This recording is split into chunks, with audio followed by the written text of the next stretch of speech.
right, this is the next episode of Hey Mike, what's up with that pin?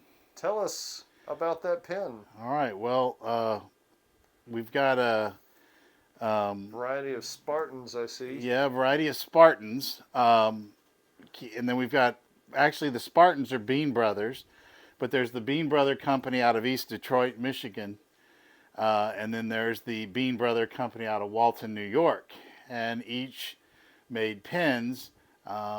And then we've got a couple of the Bill Taylor Shotmaker pins down there. Bill Taylor he coached a lot of professional bowlers. I just remember watching a YouTube video of Mike Durbin bowling, I believe the Quaker State or something, and it talked about Bill Taylor being one of his coaches. Bill Taylor coached a lot of the big pro bowlers, and Bill Taylor was also real concerned with the state of the game of bowling, and it's becoming out of control scoring wise, Are we etc. talking about late 70s, early 80s? We're talking about 70s into 80s. And Okay. Remember when Jupiter went to short oil? Right. Bill Taylor was a proponent of short oil. So anyway, but since we're getting started on Bill Taylor also was concerned with the pins that we bowl on these days. The pins have become very, as people have referred to them, popcorn pins, that they tend to fly around a lot, and Twisters. you get rewarded for bad shots. Right. Which, hey, I'm all about rolling a bucket every once in a while. But Bill Taylor had pins that were, constructed a little differently, that were more, you had to hit them to really get them to do their thing. Kind of like the Magna pins. Well, I mean, just the effectivity. I don't know. Magna pins suck. I'm sorry, They're but fun to bowl they're on, fun but- to bowl on, but man, are they brutal. Even when they're 3-4 and 3-5 wood, they're still just, you have to really smack them to get them to do anything. Right, you're not going to hit them light and Right. catch a wall shot or anything like that, or a Right. bird dog. Right. You got to hit the pocket. So Yeah. tell us about the Spartans. Okay, well, we'll start with the Spartans. We'll come back to Mr. Taylor at the end here. The Spartans, these first batch are, like I said, they're out of Detroit. I thought one of them said East Detroit, but oh well. But yes, they're out of Detroit. And all of these are basically the same pin, permit number 21. And so these were an earlier plastic coated permit. So you had this version with the two color label, the red and black, with the decal bird on the back. This one's seen a little bit of action, obviously in an AMF machine, judging from these marks around the neck, but otherwise not the worst of an 8230. It actually in pretty good shape. So that's one version of the label. Then we go to this version, which Stripes are very different. stripes are very different. Real thick bottom stripe and thin top stripe. Same label as this guy. Again, permit 21, decal bird on the back. I'm not sure which came first, this one or that one, but this is kind of an oddball. I mean, you got that wacky label, and if you had to use these with Automatic scanners, scoring. they'd be like, ugh, probably having a hissy fit around this stripe Right. here. But anyway, but this is still a really cool pen. We could try it out in the garage on the Scoremore and see if it works. Oh yeah, well we could try as long as I'm not hitting it.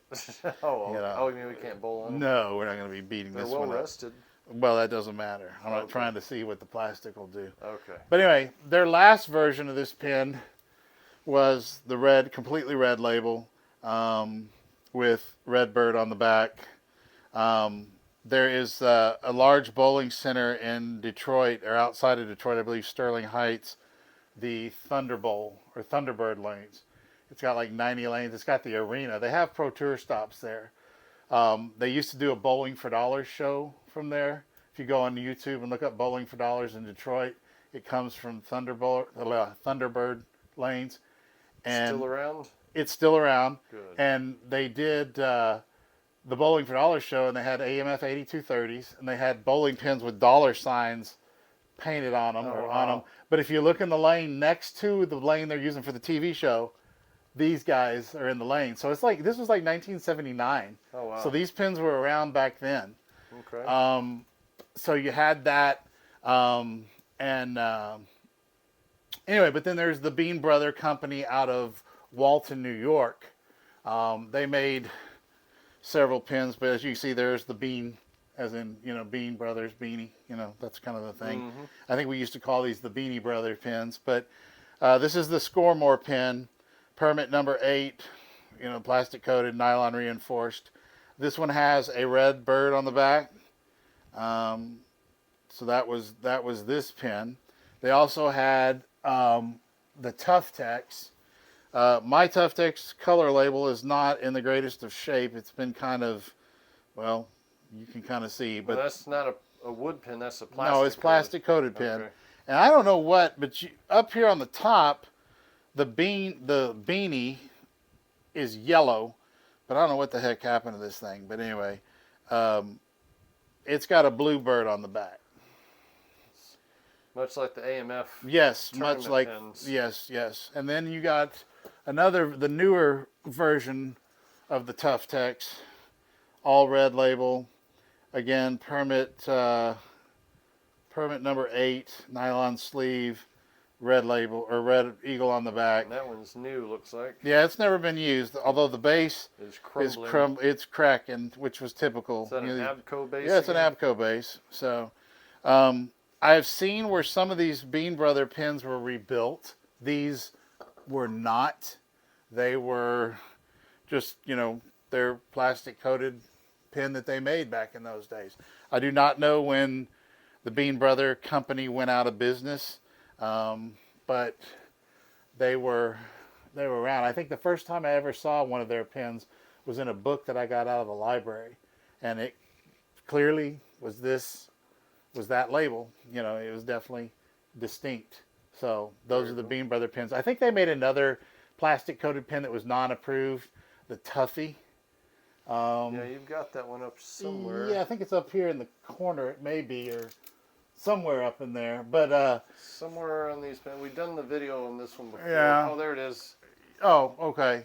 Yeah, it was a plastic coated, non-approved kind of pin. So yeah. So that's the Bean Brothers. Now, on to the Bill Taylors. Talk about Bill Taylor and what he did with that pin. Well, okay, so this is the Bill Taylor Shotmaker pin.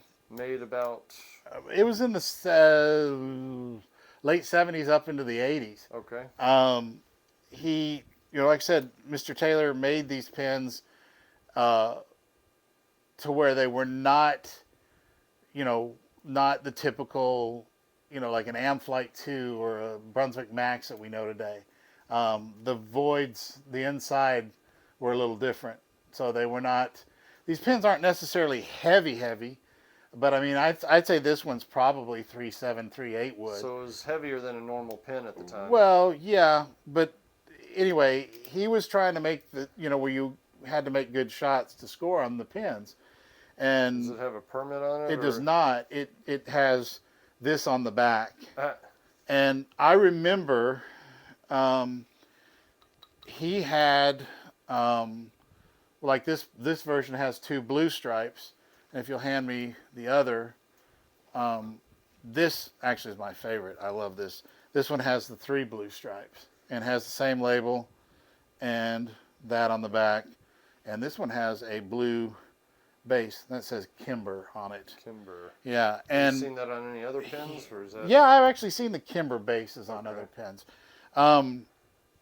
So he had these, he was trying to make sure the sport of bowling didn't get out of control scoring wise, and was trying to out of there. Anyway, he was really trying to make bowling be more, you had to make good shots to get good scores. But people don't want to go out and shoot a 180; they want to shoot a 280. Yeah, exactly. These pins, there was a version, I think you had it at one time, and I don't know where it ended up. James, but he doesn't have it anymore. Because if he'd had it, I bought this this pin from him.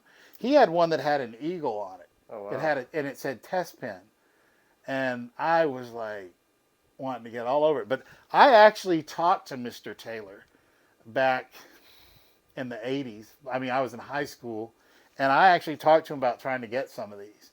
And it never worked out. And of course, Mr. Taylor's deceased, but that was back when we were at the children's home, wasn't it?